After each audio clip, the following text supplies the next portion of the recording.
memang 90% lebih itu sudah tunduk, sudah boing ya, sudah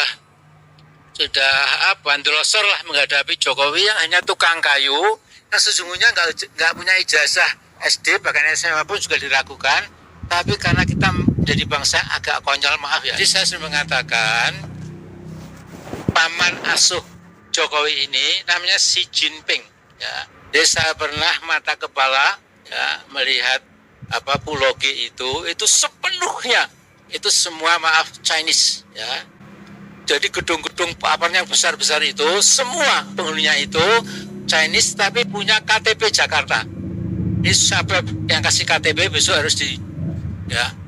Jokowi ini itu lebih ganas, lebih gawat, lebih serem, lebih dajjal, lebih evil, lebih syaitaniyah daripada yang lalu-lalu ya. Dia sampai 20 Oktober masih bisa, syukur sebelum itu bisa lengser ya. Tapi setelah itu memang harus diseret ke penjara. Sekarang kami minta dulu Pak Amin Rais untuk bisa menyampaikan pandangannya terkait kinerja Saudara Joko Widodo selama 2 periode dan jelang 1 bulan lengser 20 Oktober 2024. Monggo. Baik. Assalamualaikum warahmatullahi wabarakatuh. Waalaikumsalam. Jadi pertama tentu kita mengucapkan hamdalah, kita bersyukur kepada Allah ya, bahwa kita masih diberi kesehatan, diberi hidayah Islam, iman dan ihsan. Alhamdulillah masih bisa membedakan antara hak dan yang batil ya, antara yang adil dan yang zalim ya, antara manusia toksik, manusia beracun, dan manusia yang bersih dari racun ya. Nah, saya setelah mendengar Mas Husnuddin, advokat yang juga sangat tajam bahasan politiknya, itu sudah dipotret secara menyeluruh. Saya tinggal mungkin menggarisbawahi beberapa hal saja ya.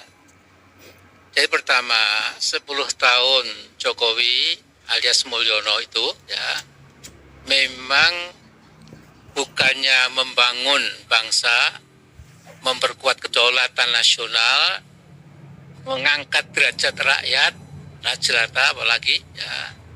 Kemudian juga menunjukkan kepada dunia internasional bahwa kita itu betul-betul berdikari ya, seperti dulu ajaran Bung Karno. Kita tidak akan merunduk kepada negara manapun, tapi itu semua dikhianati oleh saudara Jokowi itu, ya, Joko Widodo. Ya. Dia mengatakan Joko Pret, gitu. Ya. Karena ada yang bilang siapa Pak Joko Pret, gitu. Jadi saya ingat Gus Dur Pret, gitu ya.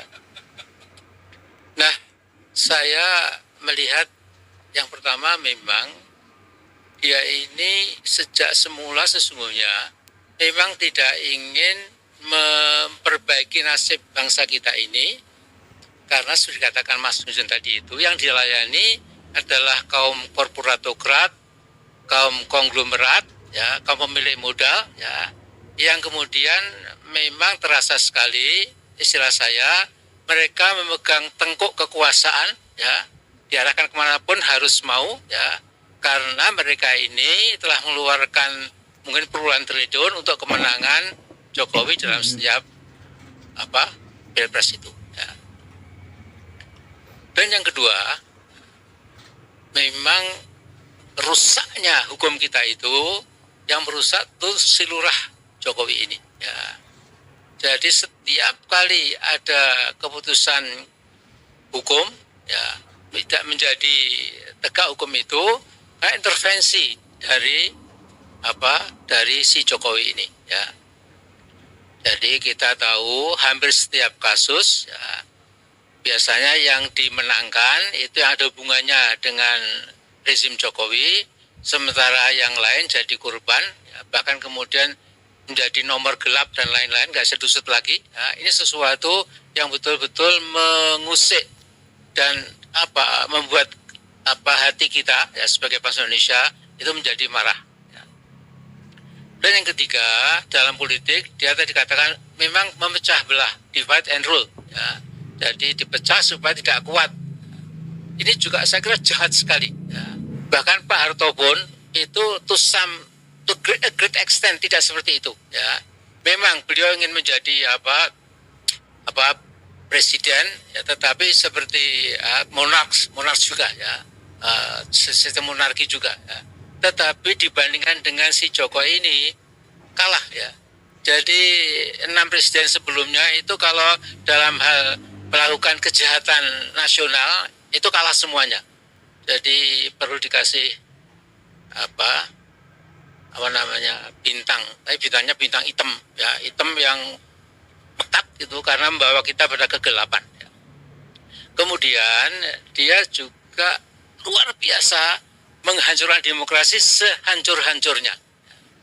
Bagaimana mungkin, ya, checks and balance yang merupakan inti daripada demokrasi itu oleh Jokowi dihilangkan sama sekali, ya. Sudah dibeli, ya DPR, ya DPD, MPR, ya. Dua gabungan DPD dan DPR itu adalah MPR. Gitu. Memang 90% lebih itu sudah tunduk, sudah boing, ya, sudah bandrosor lah menghadapi Jokowi yang hanya tukang kayu, yang sesungguhnya nggak punya ijazah SD, bahkan SMA pun juga diragukan. Tapi karena kita menjadi bangsa agak konyol, maaf ya, kita kritik sendiri juga, sampai kita ini 10 tahun dipilih oleh Petruk jadi ratu. Ya. Dia sama sekali nggak punya kualifikasi, ya. Bahkan ya dalam arti terlalu pribadi, ya. Jadi yang di atas permukaan saja. Kemudian yang juga kita sesali, ya, dia ini secara kelihatan bagi pengamat internasional, ya, dia ini memang membawa Indonesia ini menjadi negara subordinat di bawah RRC. Jadi saya sering mengatakan paman asuh Jokowi ini namanya Xi Jinping, ya, ya presiden, ya sekjen Partai Komunis Cina, ya ketua Badan Intelligence, ya semuanya dia megang 17 jabatan yang luar biasa karena memang itu PKI, ya PKC, ya. Nah ini kelihatan sekali bagaimana dia melakukan berbagai macam reklamasi, ya, khususnya untuk meladeni kepentingan dari kepentingan politik dan ekonomi Cina, ya, supaya nanti mereka tidak usah lewat Selat Malaka, tapi lewat laut negara kita ini, kemudian di situ akan menjadi tempat di mana mereka menanamkan kukunya itu. Jadi saya pernah mata kepala, ya, melihat Pulau G itu sepenuhnya itu semua Chinese, ya. Jadi gedung-gedung yang besar-besar itu semua penghuninya itu Chinese tapi punya KTP Jakarta. Ini siapa yang kasih KTP besok harus gantung atau kalau begini kasihan juga. Ya artinya ini politik kesalahannya dijerat dengan pasal-pasal tertentu, ya. Nah kemudian di sana kita persis seperti di Kowloon atau di mana, ya, di negara-negara kecil, ya, di Hong Kong dan lain-lain. Ya. Nah supaya tidak terlalu berpanjang lebar, ya, saya juga mengatakan bahwa kejahatan puncak dari saudara Jokowi ini itu adalah mencoba supaya TNI, apalagi Polri, itu di bawah kendali dia. Ya. Karena itu saya sering mengatakan, teman-teman TNI, Anda punya Sabta Marga, Anda punya Sumpah Prajurit, Anda punya 8 wajib TNI, itu teman-teman TNI harus tahu TNI itu dari rakyat dan untuk rakyat. Jadi lihat ketika Pak Harto itu juga tokoh TNI, ya. Tapi ketika TNI harus memilih Pak Harto, ya, atau memilih kepentingan bangsa, maka dia ini milih yang benar, kemudian membela rakyat. Nah, si Jokowi ini itu lebih ganas, lebih gawat, lebih serem, lebih dajjal, lebih evil, lebih syaitaniyah daripada yang lalu-lalu. Ya. Nah, jadi singkat kata, kita ini sesungguhnya hanya sebagian kecil. Ya. Nah, kita tahu berbagai kelompok intelektual yang Islam, yang juga nasionalis, kemudian di berbagai kampus itu sekarang saya kira sudah seia sekata. Jadi frekuensi gelombangnya sudah sama. It is about time ya to create a massive and forceful power ya untuk kalau dia sampai 20 Oktober masih bisa, syukur sebelum itu bisa lengser. Ya. Tapi setelah itu memang harus diseret ke penjara. Karena manusia toksik ini menyebarkan racun kemana-mana. Ya. Kalau dibiarkan bebas, itu luar biasa. Ya. Di sini saya berbeda dengan beberapa teman. Ya. Orang mungkin nggak suka sama Prabowo karena ini dan itu. Ya. Tetapi dalam bahasa Inggris, this is the best available. Ya. Jadi kalau kita nggak suka sama Joko Prat, kemudian juga jangan lantas ini sudah dipilih walaupun pilihannya juga tidak curang dan lain-lain ya. Tapi ini kenyataan seperti itu. Jokowi dulu juga dipilih secara curang juga ya. Nah jadi saya melihat ini kesempatan emas ya. Kalau kemudian kita lantas tidak kemana-mana, kita nggak suka sama Jokowi, kemudian penggantinya pun juga kita anggap sama, insya Allah tidak. Ya. Saya lama bersahabat dengan Prabowo, sejak zaman reformasi sampai pernah jadi ketua tim pemenangan waktu beliau 2 kali kalah terus itu ya. Jadi I know him very very well ya. Banyak surat Pak Prabowo pribadi pada saya simpan itu ya. Kalau dibutuhkan kapan saya keluarkan ya. Nah jadi ya nanti saya akan mengatakan menjelang 20 Oktober saya akan buat video Prabowo yang saya kenal. Insya Allah otentik, objektif ya.